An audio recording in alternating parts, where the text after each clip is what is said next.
mind will be, we are in 2025. Why are people shouting 2027? Why are people just screaming all 2027? Nobody is busy thinking about the welfare of the citizens, providing quality and accessible and affordable healthcare for the people.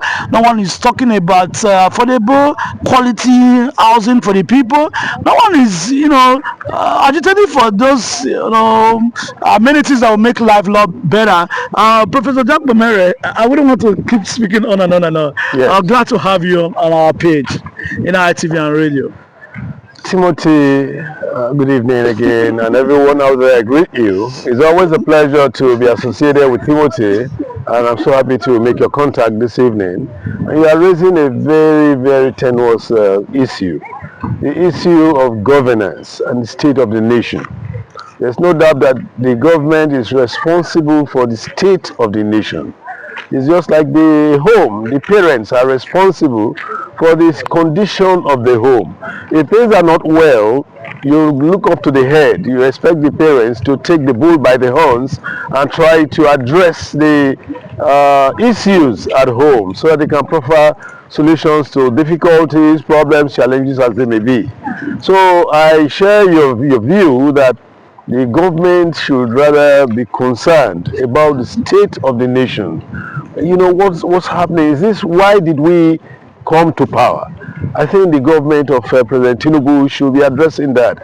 What was after all, there was Jonathan, and then there was Buhari, and then what was the condition of this country during those regimes? And I think that is because you were not satisfied. He was not satisfied with the scheme of things, and that's why he came to power.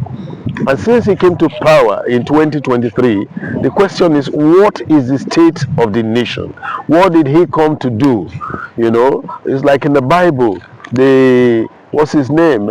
Jesus Christ asked of John the Baptist. So what did he go out to behold?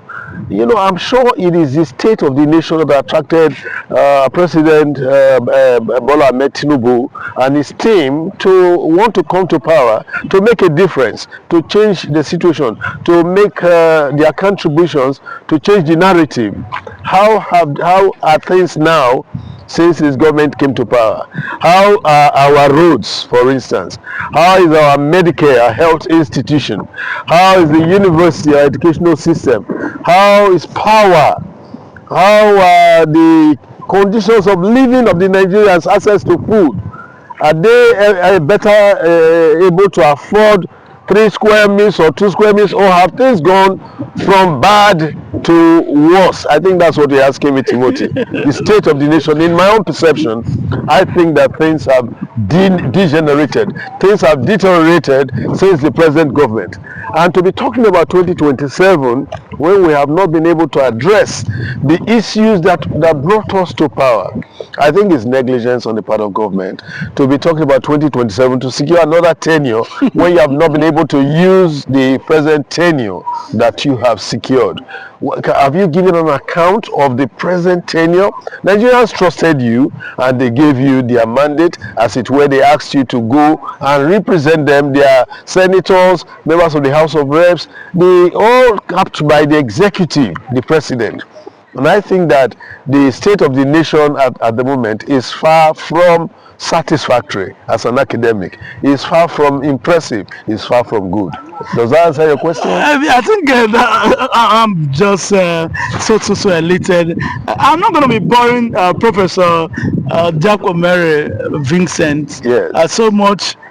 We're going to bring him on a part 2. Okay. That is going to be what should be the way forward. Okay. What should Nigerians do as people?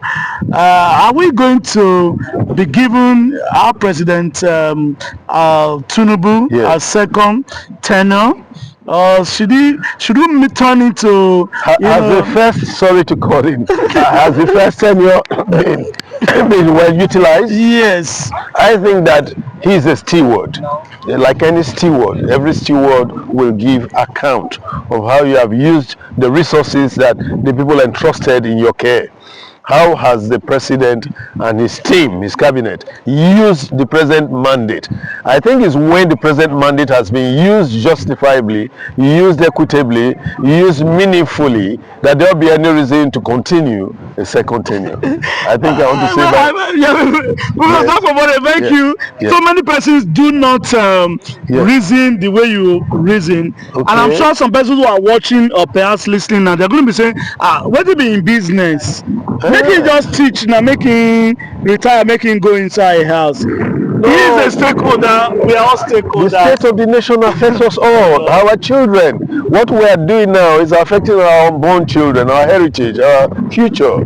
So we all, everyone should be concerned about the state of our nation. It's not running away from it. I think we all need to come together. The president, our leaders, the people, the masses, we all need to come together and brainstorm. One man, an island. The two heads are better than one. Our leaders may not have all that it needs. That's why there are various sectors in the nation: the church, religion, the politicians, the educators, the judges, the judiciary, the legislature. We should all come together. The problems affect us all. Let us not pretend. We all go to the same market. Some people have the means, and so they may not be affected by the situation. But I want to tell you that so many Nigerians are hit below the belt by the present condition of things. We can't do the things we want to do. We can't go to the places we want to go. There's insecurity massively. People are being killed. People are being terrorized. People don't have freedom. People don't have satisfaction. And I think that the role of government is to secure lives and make lives easy for everyone. And if that is not happening, I don't think that we should be at peace. We should be concerned, every one of us, beginning with our president. And there should be a concerted effort for us to come together and address our problems so that we can have a better nation. The state of our nation will be turned around for good, and all of us will be happy together. Thank you. Question will be, who happens to be the faces of Nigeria today? Who are the faces of Edo States? And so, concerning other states of this great country, Nigeria, people who do not have business with governance, people who didn't go to school, like Professor Diakpo Emery. We want to say we are indeed very glad for having him on Inner TV and radio studios. How many of us are as courageous? How many of us are as bold, speaking truth to power? I'm sure this should be a food for thought for so many of us. Do endeavor to subscribe to our YouTube page, Inner TV and radio. Like, share, and comment. We're going to be bringing Professor Diakpo Emery Vincent to you on our subsequent program on our YouTube page. Thank you so much. Just before I go, once again, I don't think it's boldness to talk about the issues that concern you. If we fail to talk about the things that concern us, then we become victims of the situation that comes upon us because of our failure. Thank you so much. Bye-bye. Yes. Hello viewers, wherever you may be watching us from. This is Inner TV and radio. Joining me is Professor Diakpo Emery of Great University of Benin, where Inner also indeed graduated from. He's going to be speaking on the state of the nation.